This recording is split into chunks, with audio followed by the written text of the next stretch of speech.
management research.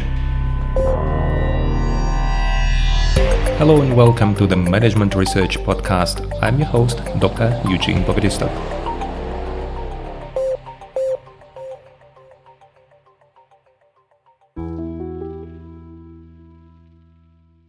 Hello and welcome to the next episode in my podcast on management research. And today I continue elaborating on the topic of relational models, and they come from the Relational Models Theory proposed by Fiske in 1991-1992.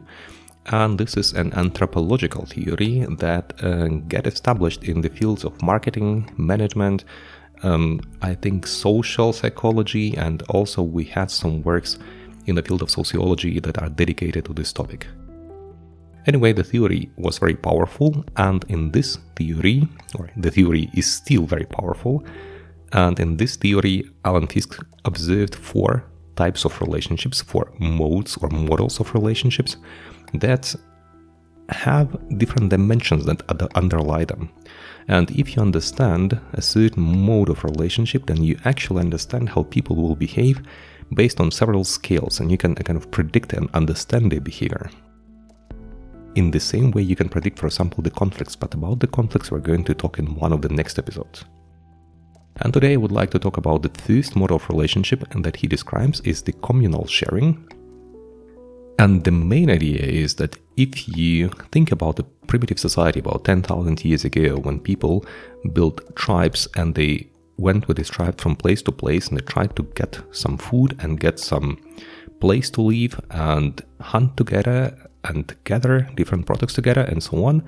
So in this event, if you think about this entity, you will understand that it is a kind of a commune that is working there, and everybody is responsible for everything because everybody is responsible for the survival of the tribe. And if somebody can take care of kids while the others hunt, he or she does it while the others do hunting. And if somebody has an opportunity to protect the tribe and the others have the opportunity to, to cook food and so on, they distribute. This works also among them, and everybody does what he or she can. And if there is something that you give to somebody else, or if somebody takes some from you, it is just part of your whole resources. I think a good example is to think, when I talk about these relational models with my students, I propose them to imagine an ideal family. And we know there are no ideal families existing, but if we think about the ideal family, the husband and the wife, and they have kids, and who takes care of kids? So everybody does. All of them do, because it's part of, their life. It's part of their blood. It's part of their family. And if there is something they have the common budget. If they need to buy something, need to buy food, they buy it not for each of the family members, but they buy it for the whole family.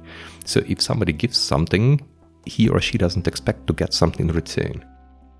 Many things belongs to both parties because it's like the common good, and they can use it commonly as not only the common budget but also the common kitchen, all the what your fridge entails. So it is all what you can use.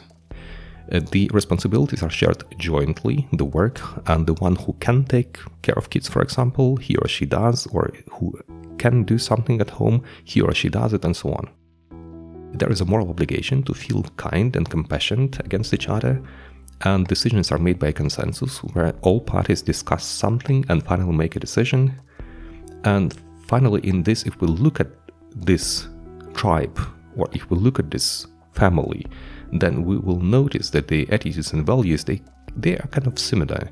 And sometimes in advance, if you ask the husband what the wife would think about it, because they have the common attitude, and if he or she will respond in this way, you assume that he or she also knows how his or her wife or husband would respond, and they have a kind of common values. They don't have to think about it, they just know how the other party would react. The identifying element in these types of relationship is something common, for example, the blood in a family, or belonging to the same place, if you think about a tribe, that they come from the same place or live in the same place, and so on. And remember, I told you that it is how I explain my students how the communal sharing model looks like. It doesn't mean it has to be the ideal family. This model can be applied everywhere, and in families we can have different other models that we're going to talk about in the next episodes. The interesting thing is that sometimes in firms you can find something where the manager, or not only the manager, the employees say we are one family. And this is an indication that they would like to use this communal sharing model of relationship, where if you give something, you're not expecting something in return, that the responsibilities are shared jointly, and there is a moral obligation to feel kind and compassionate against each other, and decisions made by consensus. So all these types of relate. It can be anywhere. It can be the relationship with your best friend. If you think about your best friend, is the one who he or she can come at night to your home, open the door, without telling in advance that he or she is going to come, open a bottle of beer, and start talking about his or her problems. And this is exactly this type of relationship. It means the beer from your fridge belongs also to this friend, and he or she will not even ask you, I take a beer, shall I give you €1? Shall I give you something in return? No, actually, it is not the case. So the communal sharing relationship is a kind of this family type relationship that I call, but I think Alan Fiske was more correct when he said it's the communal. It's like a commune. We're all living with each other and we develop this type of relationship with each other.